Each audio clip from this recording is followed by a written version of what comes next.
Hello, everyone. This is Yvette Mayo, and I am super excited to be here today with all of you. Thank you for tuning in. We'll give everybody a chance to jump on this Facebook Live that we're hosting today on the Power on Heels Fund Incorporated Facebook page. I am the founder and CEO of this organization, and I'm always so just amazed at the size of our network and the amazing women that we have that come out and support us. You are here to hear the amazing story of Nancy de los Santos.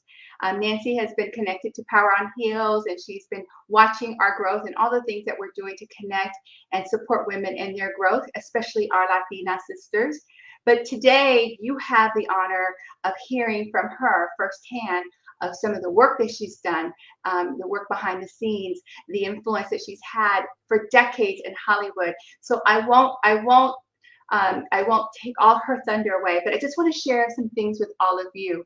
We're here because Power on Heels Fund, is hosting our first annual fundraiser. We're calling it Celebration of our Latina Icons. We've organized a private showing of the movie Selena. And the reason Nancy is here is because she's one of the associate producers of that movie. So she's going to give us some insight on one of our favorite Latina icon movies, of one of our favorite Latina icons, Selena.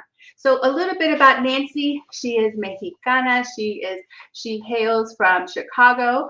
She studied in Texas, but she also began her career as the assistant producer of the Roger and Ebert and Gene Siskel film review program called At the Movies. And I think all of you can remember that. It was a wonderful show. She was nominated for 2 national Emmy Awards. She has also been the associate producer of iconic Latino films such as My Family, Mi Familia, and of course, Selena. She has written for various different TV programs. And I want to share with all of you, and her entire bio for your review is on our Facebook page right now. So if you want to read a little bit more about Nancy, but I want to get to our interview because we've got a lot of information to share, and she's going to give us some great insights on what it was to work on that special project, the movie Selena. So I'd like to welcome our special guest, Miss Nancy de los Santos. Hola, Yvette. ¿Cómo estás? Thank you. Welcome, and thank you for joining us. I'm in Texas, and you are? I'm in Los Angeles, right here in the middle of the city. I live right next to Dodger Stadium, just like 2 miles from downtown LA. Wonderful. Well, Nancy, when I called you and you said yes, I want to thank you. I want to thank you for saying yes. It's so wonderful to be able to share our talents and our skills, but also to promote and to really share what other Latinas are doing in different parts of the country. And most importantly, I think people need to know about women who are behind the lens, the women who are influencing what we see and what we love, but most importantly, knowing that they're Latinas who are doing what you do. So congratulations for all. Thank you so much. It's so sweet of you to say. I really appreciate that. Yeah. So I said just briefly a few things about you, but what are other things that you want people to know about Nancy de los Santos? I think that what is most important for people to know about me is that you did say I was Mexican-American, born and raised in Chicago. Very, very proud to be Mexican-American. Very happy to be Latina in this life. If there's another life, I want to come back as being Latina, believe me. But I'm also just very proud of being Chicana. Sometimes I may, smile when I say I'm a Chicana from Chicago. But I truly do mean that. Being a Chicana to me means that I am politicized. I am aware. I'm engaged in my community. And where change is needed, I follow the example of Dolores Huerta and all the women who came before us and saying, you want to see change, then you got to get up and do something about it. Whenever I'm mentoring any new person in my life, I tell them you do nothing and nothing will happen. We need to do something. Just like yesterday, we have a very big recall election coming up in our state in California. And I was phone banking yesterday. I took 2 hours out of my day and I did that phone banking. It's important to me. And wherever you can, if there is something that's important to you, you got to get up and do something about it. That's it. And one of my heroes is Dolores Huerta. Have you been around anytime soon? She has set the bar high for all of us. But I love the fact that no matter what you're doing, you still fight Yep. and push and for the things that are important. Yes. So Nancy, let's get started. We've shared, we've shared some of the things that you've done, but you've worked on so many iconic projects. Not only the movie Selena, but also Cisco and Ebert, and then also the movie La Familia. This is they're iconic. Tell us a little bit more about these wonderful projects you've worked on. Well, back when I first arrived here, now first I will say, that I feel I did a very brave thing when I was a younger person.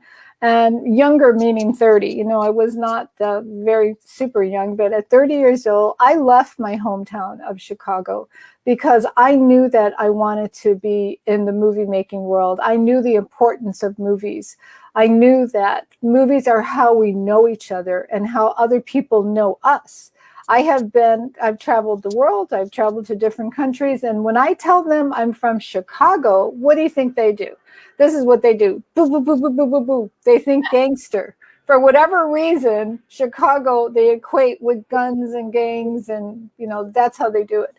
And I also learned with Roger Ebert and Gene Siskel, the importance of this image, this visual art of movie making and television. I wanted to be a part of changing our image, of presenting not a positive image, but a realistic image of Latino life and all its aspect. You can't just have an image that's always positive because it's not authentic, it's not real, no one's going to feel it or believe it. But to have an image that is realistic, as many images in the movies are, meaning, yes, it's a heroine that has problems, that is going through situations, that maybe makes the wrong decision, but in the end makes the right decision and becomes the hero that she was meant to be.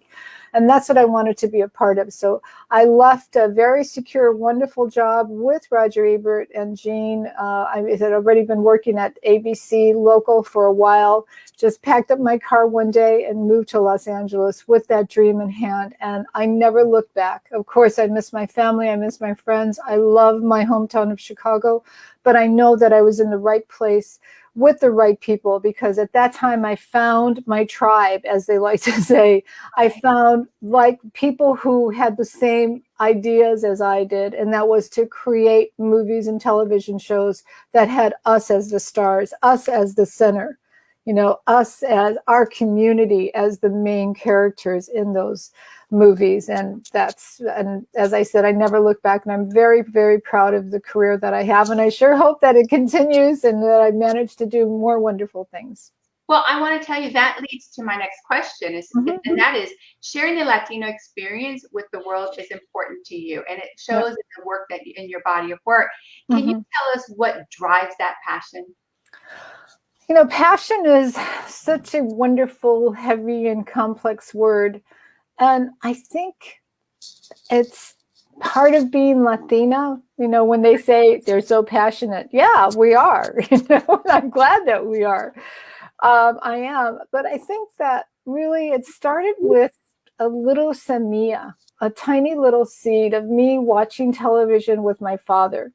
And my father was Tejano, born and raised in Texas, as was my mother. And my father worked as a mechanic. He worked really hard to support 6 children in Chicago. And I would watch television with him at night. And there were particular Westerns that he liked to watch. And one of them was called Gunsmoke, I believe it was. Yeah, Gunsmoke. And we loved watching it. He loved watching it. I enjoyed watching it with him. And he would kind of, take the story apart and say, well, how did that happen? And how did that happen? And I wonder what's going to happen next. But at one point, I will never forget that he said to me, why are there no Mexicans in that town of Dodge City? It was probably, because it was once Mexico, right? Well, yeah, it's the West. I think it was set in Kansas. Wherever it was set, though, there should have been Mexicans in that town. And that little seed just grew into this wonderful tree with so many branches of me doing whatever I can to change that. I feel we probably all have those experiences within our families, with our abuelitos, with our parents, that we know how proud they were of their community. And we know that that generation that came before us had a challenging time to take their rightful place in society. And it's our job now to do that, to work at that, and to not stop. And I'm so happy to see the numerous productions now that there are on Netflix, on Hulu, on wherever, HBO, not so much on network television. I hope that changes soon, but that do have portrayals of realistic Latinos in them. And I feel like my generation, which is right before this generations that is working now, we were the trailblazers, all of us. Edward James Olmos, Cheech Marin, Luis Valdez. All of us were working as hard as we could to contribute to changing that image and elevating that image to what it should be. And I think we have made our parents and our abuelitos proud. Well, absolutely. And I know that so I come from a Puerto Rican heritage. So I'm so happy when I saw the movie West Side Story and Yes. Morenos, right? And then there was Raúl, and then there was Mr. Ferrer, and all these wonderful actors that just represented our culture and our community. So, one thing that you've done is you've created that influence. But I want to just get back to the movie Selena for a moment, because that's why we're here. We're highlighting Selena, and it's a favorite movie. That's a favorite movie for so many of us. Right. I know we watch it every time we see it on television with our family. We've all seen it. And she's also here for a lot of us. She's one of our heroes as well. Incredible, right?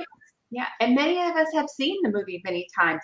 What unique stories or experiences behind the scenes can you share with us in making that iconic movie? Because again, we've all seen it. So what is some of those wonderful things that you can share with us today? I feel that for the movie Selena, the whole experience was so emotional for me, truly. It was was the second biggest movie that I had worked on after Mi Familia.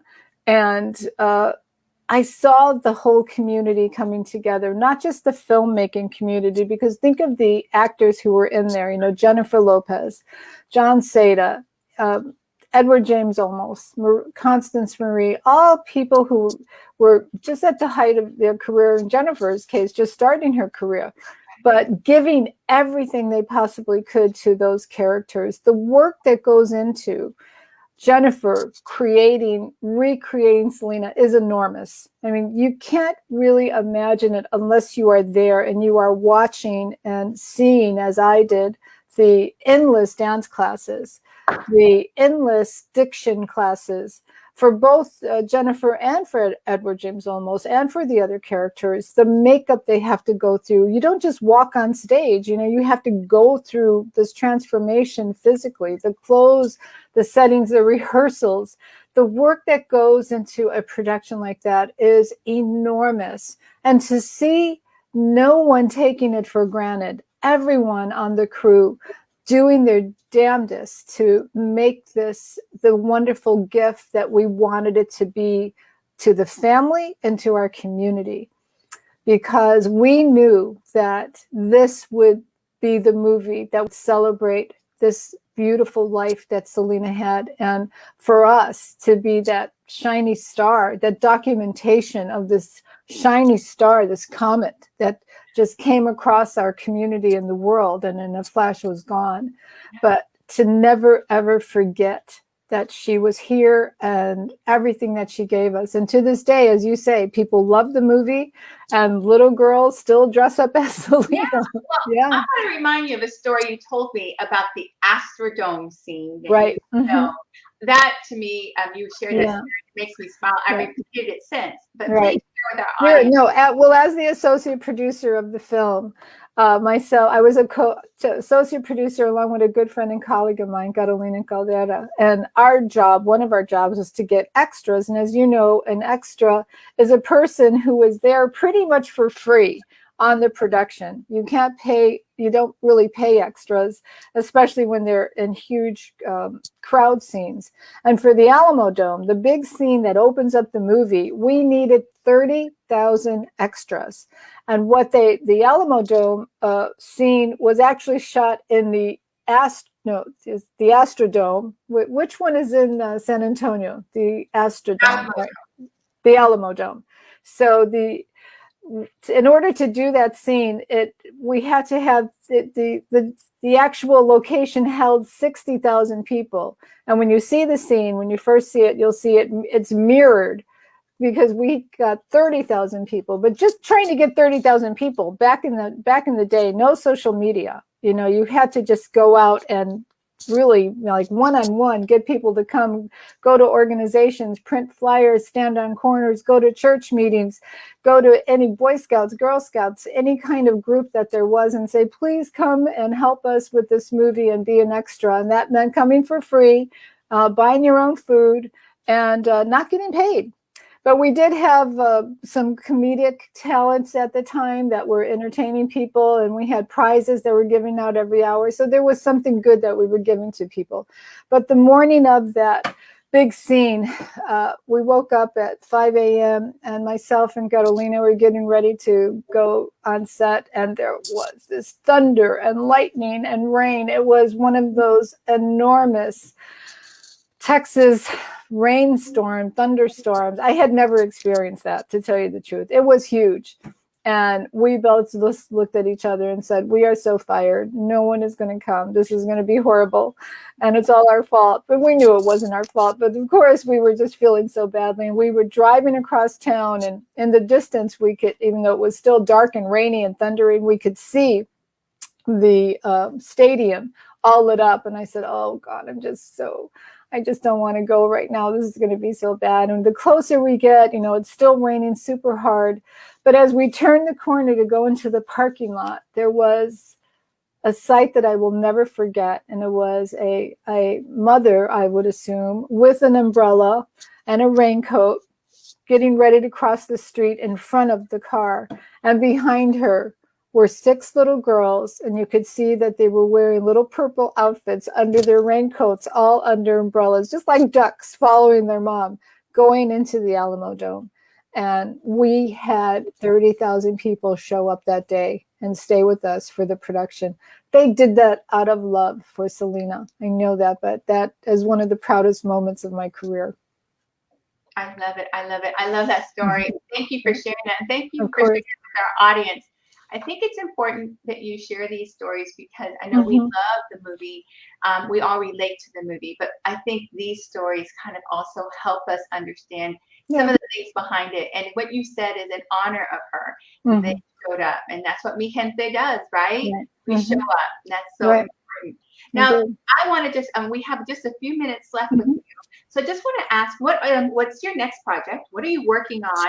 And I know that you just did a project or completed a project with the family, the Quintanilla family. So please tell us about those two things.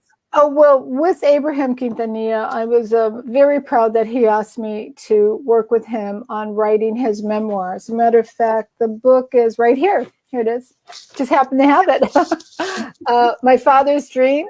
It's My Father's Dream by Abraham Quintanilla, My Family's Journey in Music. And he had been wanting for many years to write his story, his memoir. And I think it is important for all of us to write our stories, to tell you the truth. So he asked me to join him, to guide him, to help him in this writing. And I was very honored to do so. And it's a beautiful book. And I hope that people go online and buy it and read it. I think it's a great story, not just of that family, but of a family business. That whole music thing was a family business for them. Q Productions is a family business. And there's a lot of families out there in our community that do have businesses. And I think once they see that, there's a lot of struggle and challenges that are going to happen in any business. And of course, this one, unfortunately, was also had a tragedy. But that family kept on and kept going. And together, they built this wonderful company and business, and they supported Selena. As I truly believe, there would not be Selena without Abraham and Marcella support. There would not be Selena without her beautiful sister Suzette and her brother AB, and everyone who supported her and encouraged her and was there together, held her up.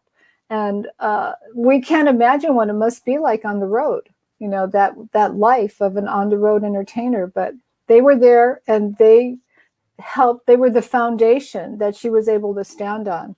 And it's a beautiful book. I'm very proud of it. I love it. Well, I want to make sure you tell us about your next project, because Sure. I'm glad that you were able to get that book out, but there's more to come. Nancy, you're not done yet. You've got more coming. I'm very excited about my next project. I've been wanting to do this for a number of years. I wanted to write and produce and direct probably a feature film that is a romantic comedy with Latinas at the center of it. As I tell people, Latinas can fall in love with the wrong people just as well as anybody else can. And we need to have those movies that are fun, that are romantic and that are funny. So I have this movie. It's called The Answer to My Prayer. Our Instagram is Answer to My Prayer, the movie. Please do join us and follow us, for information coming up.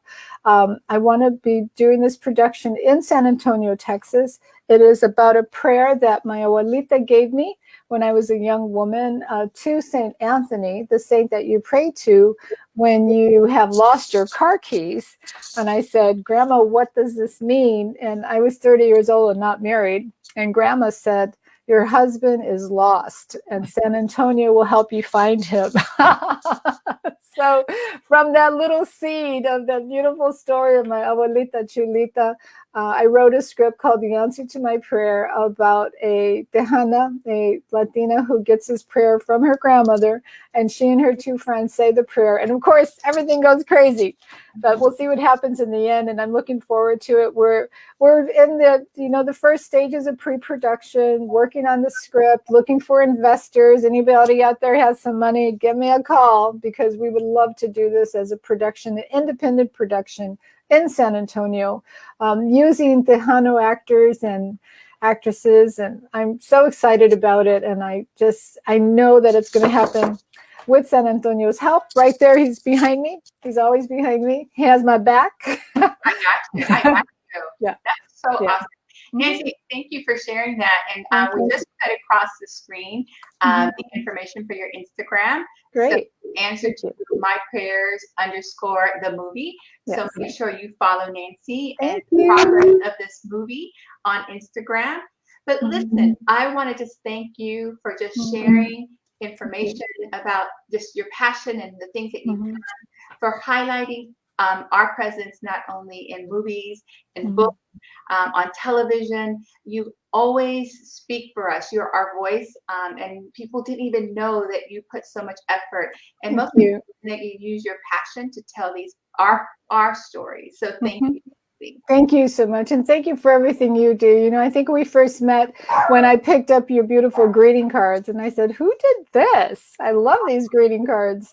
And I still have them and use them, and they're just so beautiful. And everything you do is so important. And so thank you we're just so happy to be Latinas, and we just want all of our Latino community to succeed and be happy in their lives. Absolutely. We have to show our Latinaism every chance we get. We're out there. We fight the cause. But Nancy. Adelante. Adelante. So Nancy, thank you for sharing. Thank you. If you'd like more details, please reach out to us on our Facebook page at Power on Heels Fund. Go to our website, and you can find all the information about our event at poweronheelsfund.org/icons. Be a sponsor, fill up a card, celebrating what we love best, our Latinas and our music and all the things that we love is family. So thank you, Nancy. Thank you all for tuning in. So much. Have a wonderful and powerful day. Besos. Adios.